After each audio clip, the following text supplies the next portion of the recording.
서로 남의 자식 깎아내리느라 바쁘고, 그리고 자기 자식을 두고는 공치사를 일삼고, 또 서로에게 내가 없으면 이런 성과가 가당키나 해, 이런 식이잖아요.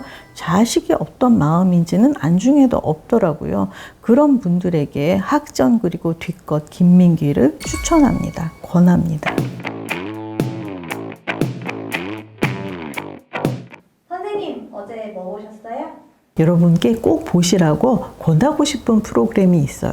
SBS 스페셜이 대학로 소극장이죠. 학전에 무려 33년간의 기록을 담은 3부작 다큐멘터리 학전 그리고 뒷것 김민기를 선보입니다. 현재 2부까지 방송이 되었고요. 그리고 이번 일요일 밤에 3부가 방송이 될 예정입니다. 김민기 씨를 거론하기에는 제 본질이 너무나 미흡합니다. 방송을 본 후에 더더욱 통감을 했지만 그럼에도 짚지 않을 수 없어서 오늘 이 얘기를 하게 됐어요. 학전 그리고 뒷것 김민기 1부가 지난 21일에 방송이 됐습니다. 그 며칠 뒤에 세상을 뒤흔든 모 기획사 사태가 터졌는데요. 그와 관련해서 왜 그리 앞것을 자처하는 인물들이 많은지 모르겠습니다. 1991년에 개관한 학전이 배출한 인재가 현역 배우를 포함한 예술인만 해도 700여 명에 달하고요. 그리고 200명이 넘는 음악인들이 첫 선을 보인 꿈의 무대가 바로 학전이었죠. 그러니까 학전을 통해서 기회를 얻고 성장한 사람이 어언 1000명에 가까운 거예요. 그러나 김민기 씨는 늘 성공하면 떠나거라. 나는 뒷것이고 너는 앞것. 이러면서 언제나 뒷자리를 자처해왔다고 합니다. 자신이 가진 걸 다 내어주고도 뒷것을 자처한다? 어떻게 하면 그럴까요? 부모가 자식을 잘 기르는 건 당연하지만 그러면서 때때로 내가 너를 어떻게 키웠는데 네가 나한테 이래, 이런 생각을 하곤 하잖아요. 이번 모 기획사 사태를 보면 서로 남의 자식 깎아내리느라 바쁘고, 그리고 자기 자식을 두고는 공치사를 일삼고 서로 내가 없었으면 이런 성과가 가당키나 해? 이런 식입니다. 자식 마음이 어떨지는 안중에도 없어 보여요. 그분들에게 학전 그리고 뒷것 김민기를 권하고 싶네요. 2018년 JTBC 뉴스룸 문화초대석에 김민기 씨가 출연했어요. 손석희 앵커가 살짝 긴장한 느낌이었는데 드문 일이죠. 그때 뒷것 얘기가 나왔습니다. 왜 이렇게 언론에서 뵐 수 없느냐는 질문에 배우들은 앞것이라고 하고 스태프들은 뒷것이라고 합니다. 제가 뒷것에 두목쯤 되다 보니까 앞에 나서는 것이 너무나 힘들고 불편해요 라고 답을 합니다. 그래도 노래를 하신 분이 아니냐 이렇게 물으니까 사람들 앞에서는 거의 해본 적이 없다고 답하시더라고요. 음반만 냈을 뿐 대중 앞에 얼굴을 드러내고 노래를 해본 적이 거의 없으시다고 해요. 그런 분이 뉴스룸에 나오게 된 계기는 아마도 짐작컨대 중단했던 뮤지컬 지하철 1호선을 10년 만에 다시 무대에 올리게 되면서 홍보 차원의 출연이었지 싶어요. 잘 나가던 매회 매진 사태였던 지하철 1호선 공연을 하루아침에 접게 된 계기가 아동 청소년 극과 병행하기가 어려워서였다고 합니다. 돈 되는 공연을 포기하고 돈 안 되는 공연을 택했다는 건데요. 그러면서 재정난이 더 심해지지 않았을까요? 지금까지 했던 공연을 정리하는 차원에서 지하철 1호선 첫 작품을 다시 올리게 되었다고 했는데 그나마 100회 한정 공연이었다고 합니다. 그 다음에는 또다시 아동 청소년극을 올렸고요. 뮤지컬 지하철 1호선의 배경이 IMF 시절이에요. 손석희 앵커가 그 이후에 30년이 흘렀는데 서민들의 삶이 좀 달라졌다고 보느냐 이렇게 물었거든요. 서민들의 생활은 늘 고달프죠. 크게 변할 수 없습니다 라고 답을 합니다. 정답이죠. 이날 아침 이슬이 어떻게 만들어졌는지 최초로 공개됐는데요.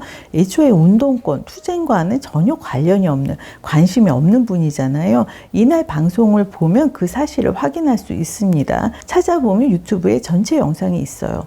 김민기 씨는 아침 이슬 이 곡이 노래를 부르는 사람들의 것이라고 생각을 한다고 해요.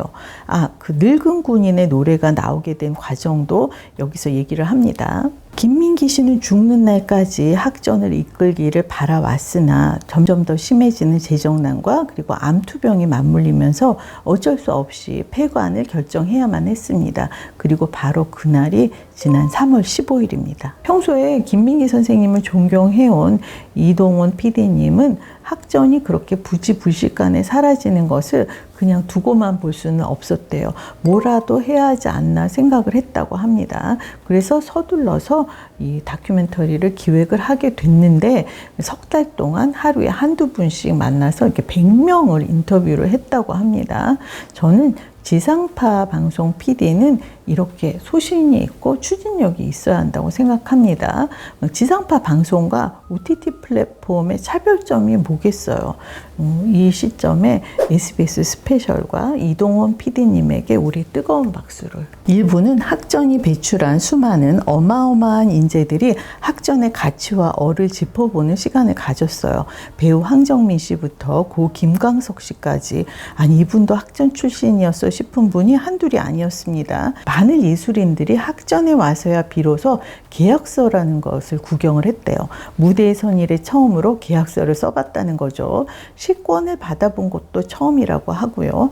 매 공연마다 수익 구조를 투명하게 공개하고 출연료를 지급했고요. 배가 고파야 예술이라고 여기던 이른바 열정페이가 당연시되던 90년대 대학로에서는 아주 생경한 풍경이었다고 해요. 그러면서 어떠한 협찬, 지원도 받지 않고 순수한 그 관객 수입으로만 꾸려왔다는 학전. 이번 다큐로 인해서 처음 알게 된 것들이 많습니다. 먼저 친구며 아침 이슬이 수록된 우리나라 최초의 전곡 자작곡 앨범 이전에 김영세 씨와 함께한 도비두라는 듀엣이 있었다고 합니다. 또 우리나라 국민 모두가 아는 노래죠. 박세리 씨는 자신을 위해 만든 곡인 줄 알았다고 하는데 이 상록수가 노동자 부부의 결혼식 축가로 만들어졌다고 해요. 한때 정치권의 극심한 탄압으로 손발이 묶이자 아마 호구지책이었겠죠. 인천의 한 피혁 공장에서 사무일을 보게 되었는데요. 그 시절 동료 곽기종 씨의 말에 따르면 당시 동료들의 합동 결혼식이 있었는데 돈이 없다 보니까 축가를 만들어서 부조를 대신했다고 해요. 그리고 출근 전 이른 아침에 동료들에게 공부를 가르치기도 했고요. 뭐 야학이라는 개념을 떠나서 그냥 공부가 필요해 보이니까 자신이 할 수 있는 게 가르치는 일이니까 공부를 가르쳐 준 거죠.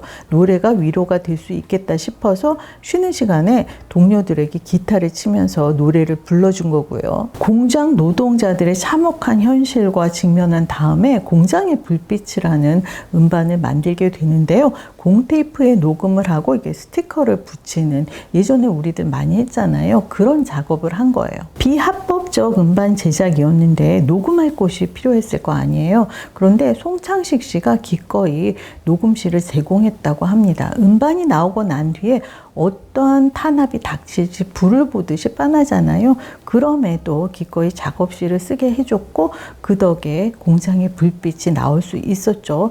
송창식 씨가 남다른 분이라는 거는 알고 있었지만 용기가 정말 대단합니다. 저로서는 옥의 티라고 할까요? 방송을 보면 조영남 씨가 중간에 나옵니다. 제가 조영남 씨라면 이 시점에 친구라면서 김민기 씨에 관해서 운운하는 거는 구정물을 끼얹는 격이다 라면서 극구 사양을 했지 싶은데 조영남 씨는 주저앉고 밥술을 뜨시네요. 김영세 씨와 함께한 듀엣 도비두가 도깨비 두 마리라는 뜻이래요. 저는 도비두를 몰랐어요. 1970년에 나온 친구, 이 노래를 들으면서 그 눈앞에 떠오는 친구의 모습, 이 부분부터 나오는 다른 분의 음성, 그냥 누군가가 화음을 넣은 것으로 여겼거든요. 그런데 그분이 바로 김영세 씨였더라고요. 저희 남편은 도비두를 예전부터 알고 있었다고 하더라고요. 그걸 몰랐어 하며 의아해했어요. 제가 중학교 때 처음 친구라는 곡을 들었는데 듣자마자 검푸른 바닷가에 비가 내리면 그 암울하고 어두컴컴한 비 내리는 바다가 그 그림이 바로 떠오르잖아요. 그리고 그 여운이 참 오래 남더라고요. 아, 우리나라에 이런 노래가 있었어. 충격이었던 기억이 납니다. 여러분은 친구를 처음 들었을 때 어떤 기분이셨어요? 3부가 마침 5월 5일 어린이날에 방송이 됩니다. 김민기 씨가 아까 말씀드렸지만 계속 하고 싶어 한 것이 아동 청소년 극이잖아요. 오래전부터 사회 뒤편에서 계속 이어져 온 김민기 씨의 어린이 사랑이 공개된다고 하고요. 그리고 우리나라 최초로 김민기 씨의 공연 음원도 공개된다고 합니다. 이걸 그 3부까지 다 보고 영상을 만드는 것이 옳은데요. 한 분이라도 더 보셨으면 하는 마음에 오늘 이 얘기를 하게 됐어요. 이번 주 그 일요일 밤 11시 5분에 3부가 방송이 되니까 여러분 꼭 지켜봐 주세요. 피업공장 동료였던 곽기종 씨가 김민기 씨가 당시에 동료들에게 기타를 치면서 들려줬던 노래가 가을 편지였지 싶다고 했어요. 제가 오늘 어디 다녀오는 길에 가을 편지를 계속해서 들었습니다. 제가 진짜 T인데요. 왜 속절없이 눈물이 난다고 하죠. 찔끔찔끔 울었습니다. 제가 나이 들면서 지향하는 게 생색 안 내는 너그러운 어른인데 김민기 씨가 바로 그런 분이시더라고요. 진정한 어른. 그런데 김민기 씨 건강이 많이 안 좋으시다는 소식을 들었습니다. 저로서는 기도만 드릴 뿐이죠. 여러모로 편안하시기를 여러분도 마음을 보태주세요.